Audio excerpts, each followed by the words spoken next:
Welcome to the Market Frontlines. I'm Lyndsay Malchuk. Antimony went from barely mentioned to mission critical. Defense supply chains, energy security, and geopolitics collided and exposed just how little control North America has over this metal. Now, while most investors were looking the other way, one company, Antimony Resources, was already sitting on real grades, real history, and a jurisdiction that actually wants production. We have Jim Atkinson, CEO of Antimony Resources, sitting with us today, a company focused on advancing what could become one of the most important antimony deposits right here in North America at exactly the moment this metal is moving into the spotlight. Jim, it's so great to have you here. Welcome to the Market Frontlines. Well, thank you for having us. We always love talking to people. Well, Jim, you just released phase 2 drill results, and the reaction was immediate. Now, when you look at those assays, what was the first thing that stood out to you, and why did this round of drilling matter more than what came before this? Well, I think we just keep reiterating how important this deposit is. These assays that we put out this time are the highest that have ever been put out in North America, and they're possibly some of the highest in the world. So we have a very high-grade deposit. We keep getting good results. I know from what we're exploring for is easy to see. So we know when we see it in the drill core that it's there, and we're probably going to get some pretty good results. So these results are very similar to the ones we've been getting all along. We released drill results from 16 holes in our first program. They all came in about 75 to 80%. Had high grade antimony. These we've drilled another 17 or 18 drill holes, and so far the results are coming in the same. What this means, I think, is that the potential of this deposit is becoming more and more evident. We did have a 43101 technical report, which put out an estimate of the exploration potential. That's all we can call it. We haven't done enough work to prove it out as a resource. That's one of the things that we're going to be doing during this exploration program, is to try to drill enough holes, have a dense enough drill spacing that we can actually get someone to put together a resource for us. And we're already working on that with a consulting firm. So again, these results just simply confirm that we have a fabulous deposit. Well, once you see results like that, Jim, it naturally changes how you look at the ground as well. So the focus shift from proving what you have to asking where this could go next. So standing on the property today, Jim, where do you see the most meaningful upside still waiting to be unlocked? Well, most of our next drilling program, which is 10,000 meters, by the way, will be focused on what we call definition drilling. So trying to detail what we call the main zone, the main deposit. But at the same time, we've discovered 2 other areas of antimony mineralization on the property, and we will be working to explore those. One in the south was known before. We've expanded it to approximately 150 meters long. And the one we found on the west side of our property is brand new. No one's ever seen it before. And our guys found it when they were building roads, when the snow was flying. So they were busy clearing the snow away, trying to get a look at this new stuff that they found. So we'll be focusing some of our attention on these 2 new areas as well. But as I said, most of our effort in the next 10,000 meters will be on definition drilling. Well, that's a magical little gift that you uncovered there. That's for sure. Yes, the guys were pretty excited. And in fact, there was a bit of an argument between the prospectors about who actually found it. But the dozer operator stepped up and said, well, it was me, because I uncovered it with my bulldozer. So Well, that makes sense. It's like who gets the name of the storms too. I mean, this is a great storm to have, but I always wondered that. I mean, who gets to name the storms out there? Well, the names are funny. Sometimes one of the rules we often have is that you can't name them after your girlfriend, because girlfriends go away. So this is actually named after one of the prospectors that discovered it. His name is Marcus. So we call it the West or Marcus Zone for now. And if anybody else sort of manages to claim credit, we might change it. But right now it's called the Marcus Zone. Well, great name indeed. Now, Jim, I'm going to pull this back here. Investors hear a lot of big claims, big, bold claims in the critical mineral space. And so that makes context really what matters.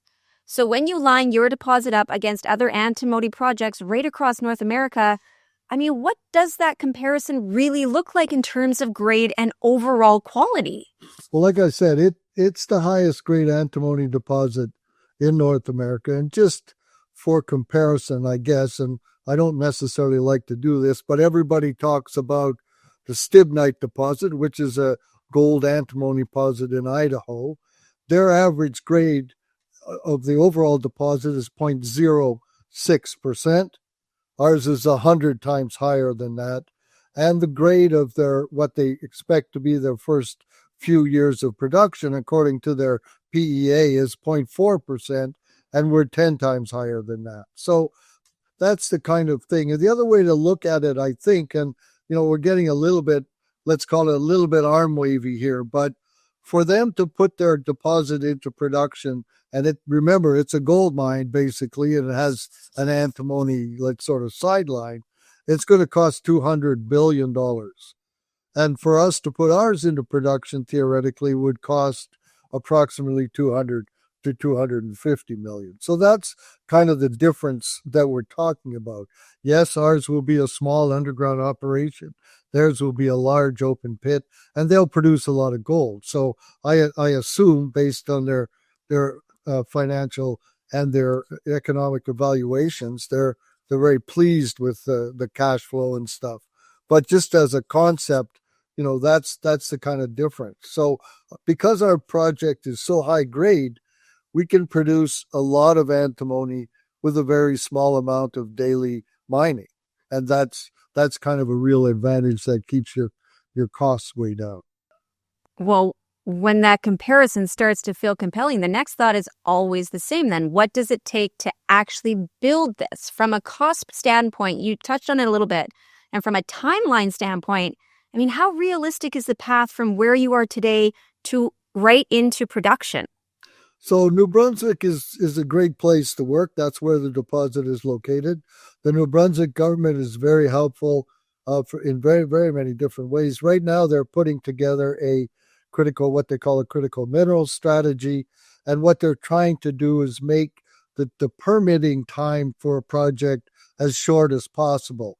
Of course, always maintaining good environmental stewardship and also good consultation with the First Nations and the local communities. But that's the thing. So they are working to try to shorten that timeline. We don't know exactly how long it's been, but we do have a consulting group working on the actual permitting, even though it's a little bit early because we don't sort of know exactly where the mine's going to go, all that stuff. But so they're working on it fairly early, and we expect to be able to file our permit application by the end of this year or the beginning of 2027. After that, once we've done all of that, after that, it's up to the government to take as long as they take. And the way they've been talking, the way they've been putting out press is that they want to keep that timeline as short as possible. That's about all we can say about the timeline. We want it to be short. We'd like to be in production, fairly quickly, obviously. And I think the New Brunswick government's going to help us along with that. Well, let's keep talking about this because support is a really big thing. And as you mentioned, New Brunswick has been very clear about wanting critical mineral projects to move forward. So, you talked about your permitting, you talked about your First Nations engagement, but how tangible has that support been and how does it shape what you're planning for 2026, including Maiden resource work?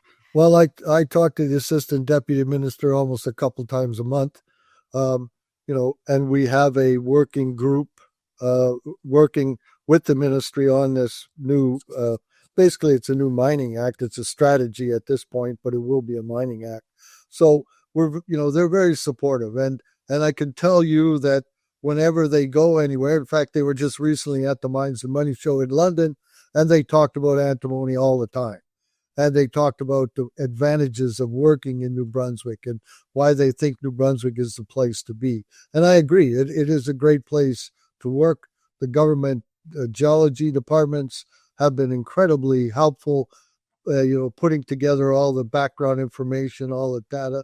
And I would just mention that this deposit that we're exploring, called Bald Hill, was actually discovered by a government geologist doing mapping in the area. That was in 2005.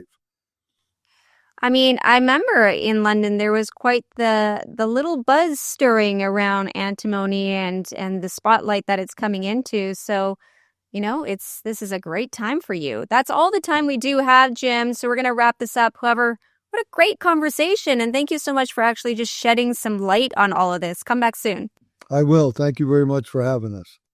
Again, that was Jim Atkinson, CEO of Antimony Resources, trading on the CSE under ATMY and on the Frankfurt Exchange under K8J0. This is one of those metals the market ignores until it can't. The supply chain is tightening, governments are paying attention now, and projects like this don't stay quiet forever. Head over to their platform at antimonyresources.ca to learn all about it. I'm Lyndsay Malchuk from Apaton Media, and this has been the Market Frontlines, where headlines just get stripped away and the real stories hit first. We'll see you next time.